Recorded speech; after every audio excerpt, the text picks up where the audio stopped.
College of Arts and Science. For admission details, click the link in description. பார்த்து முடிச்ச CSK vs RCB மேட்ச்ல நீங்க பார்க்க miss பண்ண ஒரு சில விஷயங்களை தான் இந்த வீடியோல பார்க்க போறோம். சோ மேட்சோட ஸ்டார்டிங்ல வந்து பாத்தீங்கன்னா பிராவோ டூப்ளேசில கை கொடுத்து கட்டி பிடிச்சிட்டாங்க. பாசம் வைக்க நேசம் வைக்க தோழனுண்டு வாழ வைக்க அப்படிங்கிற மாதிரி அன்பை வந்து பரிமாறிட்டு இருந்தாங்க. அண்ட் ஹேசல்வுட் ஃபர்ஸ்ட் மேட்ச் ஆர்சிபிக்காக விளையாண்டாரு. சோ 150வது பிளேயரா வந்து ஆயிடுக்காரு. சோ ஆர்சிபிக்காக விளையாண்ட 150வது பிளேயர் வந்து ஹேசல்வுட் தான். அண்ட் லாங்ல ஃபீல்டிங் பண்ணும்போது மேக்ஸ்வெல் வந்து பாத்தீங்கன்னா ஒரு பாலை தடுத்திருந்தாரு. அது 4 or 6 சொல்லிட்டு பயங்கரமான கன்ஃபியூஷன் போயிட்டு இருந்துச்சு. பட் மேக்ஸ்வெல்லே அந்த பாலை தடுத்ததுக்கு அப்புறமா 4 அப்படின்னு சொல்லிட்டு சிக்னல் காட்டியிருந்தாரு. ரொம்ப ஜென்யூனா இருந்துச்சு அது பாக்குறதுக்கே.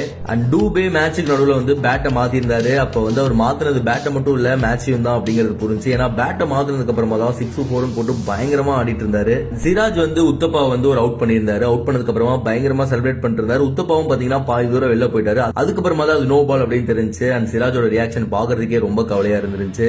அண்ட் ஆகாஷ் தீப் அவருடைய ஓவரை அக்குவேரா ஆணிவேரா பிரிச்சுட்டு இருக்கும்போது சிராஜ் வந்து போயிட்டு அவருக்கு பயங்கரமான அட்வைஸ் கொடுத்துட்டு இருந்தாரு. டிராக் தம்பி ஃபீல் பண்ணாத அண்ணன்லாம் எவ்வளவு வாங்கியிருப்பேன் அப்படிங்கிற மாதிரியே இருந்துச்சு அவங்க மைண்ட் வைஸா யோசிச்சு பார்க்கும்போது. அண்ட் சோகம் என்ன அப்படின்னா அவர் அட்வைஸ் பண்ணக்கு அப்புறமாவும் ஆகாஷ் தீப் போட்ட பால்ல வந்து பயங்கரமா சிஎஸ்கே வந்து அடிச்சிட்டாங்க. அண்ட் இந்த மேட்ச்லயும் வந்து பாத்தீங்கன்னா முகமது சிராஜ் வந்து ஒரு சூப்பரான ரெக்கார்ட் பண்ணியிருக்காரு. என்ன அப்படின்னா மேட்ச்ல ஃபாஸ்டஸ்டா போட்ட 5 பால் அந்த லிஸ்ட்ல 5 இடத்துலயுமே வந்து முகமது சிராஜ் தான் இருந்திருந்தாரு. இந்த மேட்ச்ல 5 ஃபாஸ்டஸ்ட் பாலுமே முகமது சிராஜ் போட்டதுதான். இதை வந்து ஆல்ரெடி கடைசியா நடந்த மேட்ச்லயுமே வந்து முகமது சிராஜ் பண்ணியிருந்தாரு. என்னதான் ரன்ஸ் நிறைய கொடுத்திருந்தாலுமே இந்த மாதிரி ரெக்கார்ட்லாம் அப்பப்போ பண்ணிடுறாரு. அண்ட் மேட்சோட கடைசி ஓவர்ஸ்ல வந்து பாத்தீங்கன்னா தினேஷ் கார்த்திக் வந்து விளையாண்ட ஒரு பால் வந்து வைட் அப்படின்னு கொடுத்திருந்தாங்க. அது ஆக்சுவலா பாத்தீங்கன்னா வைடு கிடையாது, கால்லயோ பேட்லயோ வந்து பட்டு இருந்துச்சு. பட் அம்பையர் வந்து மாத்தி வந்து டிசிஷன் கொடுத்திருந்தாங்க. அண்ட் உத்தப்பா சிவம் டூபே 2 பேரும் சேர்ந்து 165 ரன் பார்ட்னர்ஷிப் போட்டிருந்தாங்க. சோ இந்த சீசன்ல ஹையஸ்ட் பார்ட்னர்ஷிப் வந்து இதுதான். ஆல்சோ சிராஜ் வந்து இன்னொரு மோசமான ரெக்கார்டும் பண்ணிருக்காரு. சோ டெத் ஓவர்ஸ்ல வந்து பாத்தீங்கன்னா டீமே டெத் ஆகிற அளவுக்கு ஒரு ரெக்கார்ட் வந்து பண்ணிருக்காரு. என்ன அப்படின்னா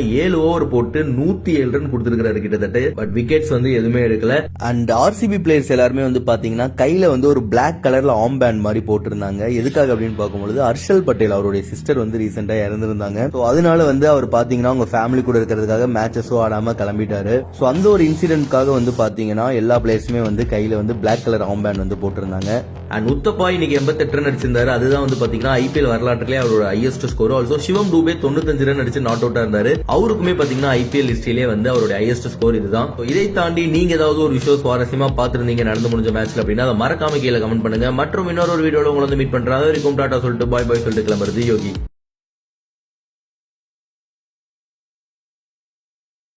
SC College of Arts and Science. For admission details, click the link in description.